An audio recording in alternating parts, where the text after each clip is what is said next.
Kita lanjutkan dialog jelang laga Timnas U20 melawan Iran. Sebentar lagi nih, nggak ada 1 jam lagi nih udah mau main. Di studio saya masih bersama Bung Yosef dan melalui sambungan Zoom masih bersama Pak Sumarji, manajer Timnas. Saya ingin ke Pak Yosef terlebih dahulu. Kita sudah mendapatkan line up-nya, siapa saja yang akan diturunkan. Jadi kalau tadi dugaan Anda 4-3-3 ternyata jadi 3-4-3. Ya. Untuk di kiper akan diturunkan Ikram. Kemudian informasinya tadi ada Buffon, ya. Di central back itu ada 3 back, Buffon di kanan, kemudian Kadek di tengah, kemudian kiri Gwijangge. Saya kira ini cukup ideal ya, trio ini. Kemudian Firmansyah di kiri, kemudian di gelandang ya, ada 4 gelandang, ada Firmansyah, ada Donitri, kemudian ada Welber, dan menariknya juga ada satu lagi tadi pemain tengah di 4 gelandang. Ada Donitri, ada Zidane, ada Welber, ada Toni. Cukup menarik karena Zidane ini tadinya tidak menjadi pilihan utama. Tapi memang Zidane ini pemain yang cukup lama juga bersama timnya Indra Safri maupun timnya Bima Sakti sebelumnya. Dan di depan kemudian seperti yang kita duga ada Ravens, ada Ragil, kemudian Arliansyah. Saya tadi berpikir Arliansyah ini underdog juga menurut Anda? Ya, karena tadinya saya berpikir di sana sebetulnya ada Marcelinus Omaola ya. Kalau salah itu salah satu pemain timnas yang bermain di Liga Junior di Spanyol. Dan saya kira formasi ini artinya hasil evaluasi tentu dari tim pelatih bahwa ini yang terbaik untuk saat ini. Ini yang terbaik? Ya, seoptimis itu ada melihat line up pemain yang diturunkan? Paling tidak dari sisi pelatih. Kalau saya tadi kan berpandangan bahwa 4-3-3 yang ideal. Tetapi kalau sekarang pilihan tim pelatih adalah 3-4-3, berarti ini yang terbaik menurut mereka dan barangkali yang sudah coba dimatangkan di turnamen di Surabaya. Ketika lawan Suriah, Jordania, dan melawan India. Tapi itu di negeri sendiri mainnya. Ya, dan karena begini, apa yang terjadi di dalam latihan, di dalam uji coba, itu tidak harus itu menjadi patokan. Tidak bisa kemudian di uji coba berbeda, baik line up-nya, kemudian formasi dasar, kemudian tiba-tiba berubah di pertandingan resmi. Justru pelatih barangkali, karena satu hal bahwa pelatih Iran, Hossein Abdi itu, dia sudah mempelajari betul permainan kita, permainan tim kita. Dan saya punya keyakinan bahwa boleh jadi dia akan melihat apa yang menjadi kekuatan Suriah dan Jordania ketika mengalahkan tim kita di Surabaya. Karena mereka sama-sama dari Timur Tengah. Dan itu saya kira akan menjadi panduan bagi pelatih Iran untuk melawan Indonesia sore ini. Baik.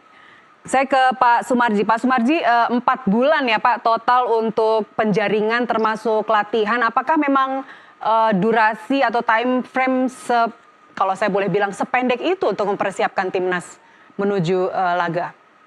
Ya, semua itu sebenarnya tergantung dari kesiapan kita. Karena kan juga kalau kita mempersiapkan tim itu ada beberapa hal yang harus kita perhatikan. Satu, yang harus kita perhatikan itu adalah target. Terus yang kedua, yang harus kita perhatikan itu adalah terkait dengan soal biaya. Yang selanjutnya adalah bagaimana supaya tidak mengganggu klub. Itu juga bagian terpenting yang harus kita perhatikan. Maka dengan 4 bulan yang kita persiapkan, dengan target yang ada saat sekarang ini sudah ideal sekali gitu loh.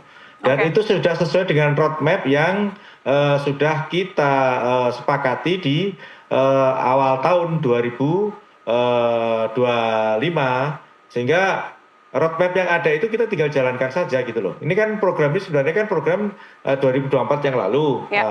Pelaksanaannya baru sekarang gitu. Jadi kalau ditanya apakah 4 bulan kesiapan untuk mempersiapkan tim dengan target yang sudah disampaikan itu apakah ideal? Ya ideal. Semua itu karena semua sudah ada sudah ada roadmap-nya. Saya kira itu. Anak-anak ini juga main di Liga 1 dan di Liga 2 juga ya Pak?